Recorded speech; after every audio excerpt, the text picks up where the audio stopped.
So we got some empty tote cages on the truck, and it is the beginning of the end of the season, meaning that after this inspection we are done, period.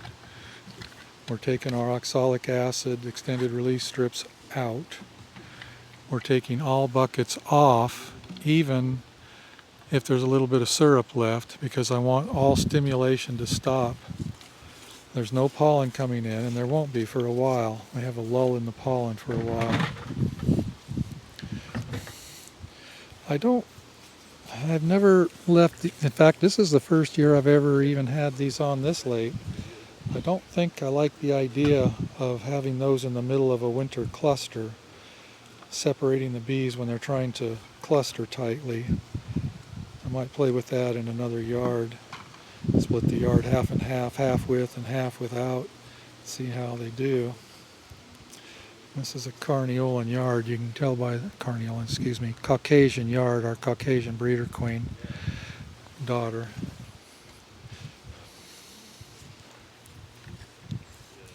Seems odd that winter's just knocking on our door. It's almost completely here. This is a beautiful spot. We're really close to the Tallulah River. It's over there in that area over there. There's a river over there. So it kind of creates some moisture in this area. Plus there's a little bit of wind up here. This is a cold overwintering spot. So what's going to happen is that these colonies are getting put together for the winter, and we're going to move them to a warmer spot for the winter. This is not a good winter location. There's a lot of wind and cold, moist air up here in the winter. And when I move them south of here into a lower elevation, I expect them to start laying a few eggs. That's just kind of what happens. Right now, we've been working, what is this, our third yard or fourth yard today, and we've not seen hardly any sealed brood. These bees are shutting down, and it's happening a week or two earlier than normal. And then, so we're going to do our oxalic acid vaporization as soon as we see complete broodlessness, and I want to get it done because if we had a warm December for any reason, they could start rearing a little brood again. There are a few ornamental plants in people's yards, things like camellias and other things that can produce a little bit of pollen. We have witch hazel that can put out pollen in December, and then that Oregon grape, or we call it Mahonia around here, can put pollen out in winter. So I want to get it done. I don't want to risk losing my window to have them completely broodless, and it looks like now's the time, even though it's just the first week or two in November. How's that one? I got a little patch up here. Yeah, this one's a little smaller. Yeah. That's big enough, though. They'll make it through winter. Okay, cool. Yeah. They got a... You know, these Caucasian bees, sometimes they kind of scare us with their cluster size going into winter. We think, oh my. Every year. Every year we see a few and go, hey, is this thing going to make it? And then they end up making it just fine. Yeah, for sure. Strips have been in there a while anyway. See, we put these strips in around the end of August. So September, yeah, they've been in there 2.5 months, so it's probably time to take them out anyway. And of course we are giving them probiotics. Big debate about probiotics, but I think I'm convinced they help, at least the type that we're using. It is a beautiful fall day. It's a little bit cool. It was too cold really to work bees first off this morning. Well, about 55 degrees Fahrenheit right now, so that's nice enough. Okay, here we go. And I got some bees up top. Oh yeah. This is yard, it's okay. It's interesting because it's got a lot of Caucasian blood in here. I kind of thought they'd be a little smaller. And you told me the last time you were here you saw a bunch of pollen coming in, so that's probably the reason right there. There was a good pollen area for sure. That's a cool breeze. It's going to be cold tonight, John. Yeah, it's going to be in the 30s, I believe. So we got these 1.5 gallon feeders in the tops of all these. Obviously we don't need them right now, but I'm just going to leave them in there next spring we might make use of those. Okay. These colonies, these are going to get split next spring, of course.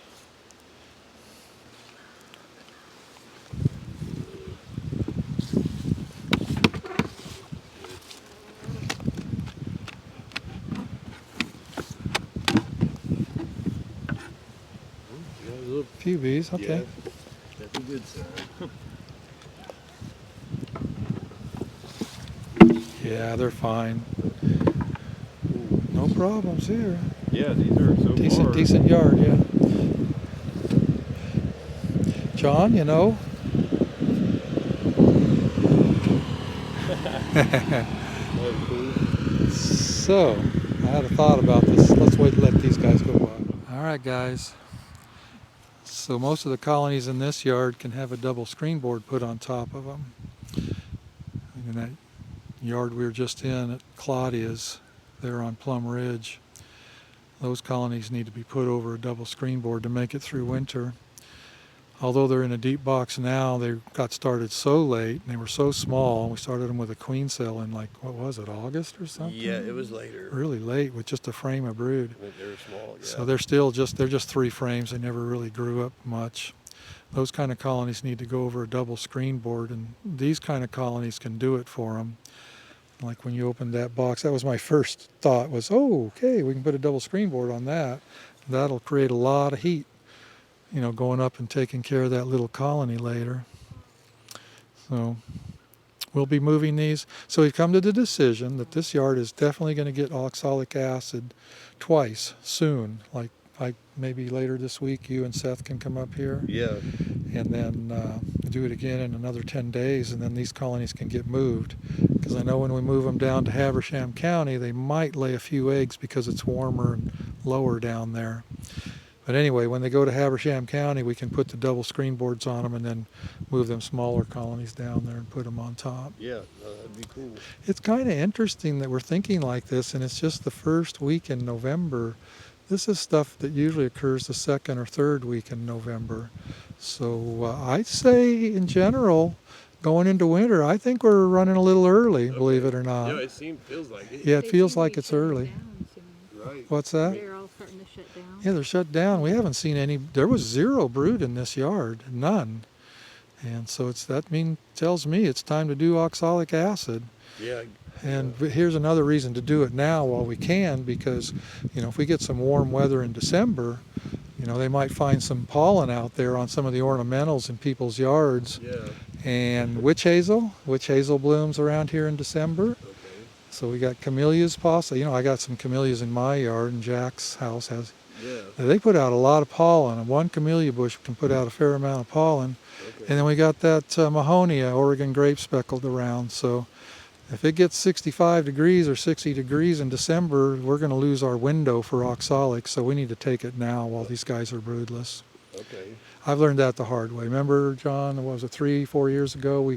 We couldn't even oxalic in December. They still had brood in them, and we got lucky and they shut down in January, when usually in January they're, you know, starting up again. Right, yeah. But it got warm in December and then cold in January, and we found a window to do oxalic. Yeah. So that's all. I think we're going to do it while the doing's good. Okay, yeah, I mean, might as well. Okay, Yeah. so John's been in the oxalic man right there, Yep. Mr. Oxalic. Yeah. He's good at it. Yeah. Okay, what do we got? 2 more yards up here to do, and then we can go down to the lower elevation. To the right, go down to the lower. Yeah. Go down in the country. Right. It's an interesting place up here. Huh? Oh no, I was running my mouth. Look at that maple tree up there. Oh, man, That's it's- gorgeous. Yeah. Yeah. Oh, the hillside, the whole mountain is just beautiful. Yeah. It is. Yeah. It's a beautiful day. Another day in paradise. Yeah, percentage. This yard has several of the queens we've chosen to not treat. And I think this yard is about 90% Golden West bees too. So this was one of them. We just put a rock on top to help us keep track of them. This is an untreated colony. Yeah, it's not very big. Well, it's okay. At least the patch up top helps. Yeah, some. so what's it say on the lid? What was the mite count the last time? 1. So on October 1st it washed 1 mite. Okay, yeah, just let it ride. See Okay. how it's I mean, doing. See how it's doing in the spring. I said if we got rain on top, so I mean it's total. I Is- got this. Did that one? Yeah, that one got treated. Yes. That was a dumb I question. think there's 6 in this yard that didn't. Huh? I think there's 6 in this yard that didn't get. 6 that didn't Or get treated, others. yeah. Yeah, 4. Okay, put that one back together, John. I want to go look at this other one over Poor here. thing. Oh, there we go. I want to see what's going on in this one. This one had 3 mites on October 1st.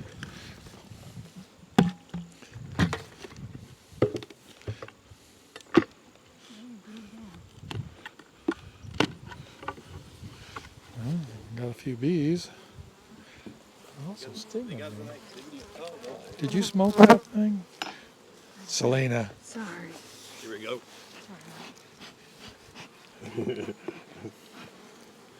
Oh yeah. Okay, that's a good colony. We don't have any alcohol in the truck, do we, John? No sir. I know Okay, we. that's okay. We'll see what it looks like in the spring. This is the last inspection, so Okay. we will not get looked at for a while. And we got That was another nice. one. That was nice. Okay, John, let's go over to that corner. I want to see what that no treatment colony looks like.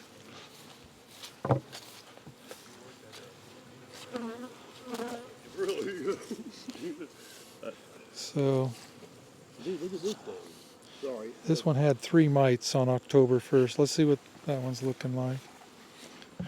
So these colonies that we've got chosen have not been treated since last year.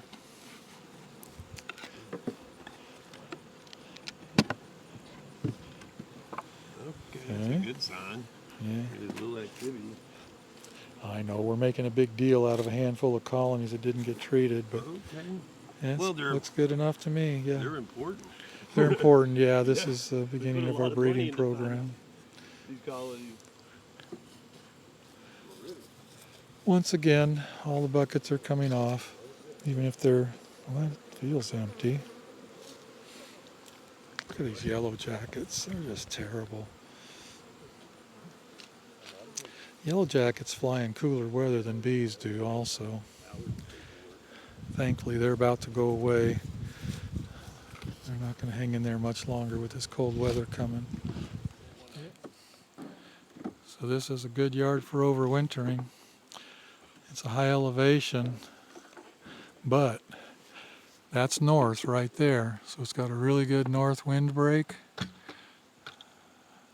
Excellent north wind break, actually.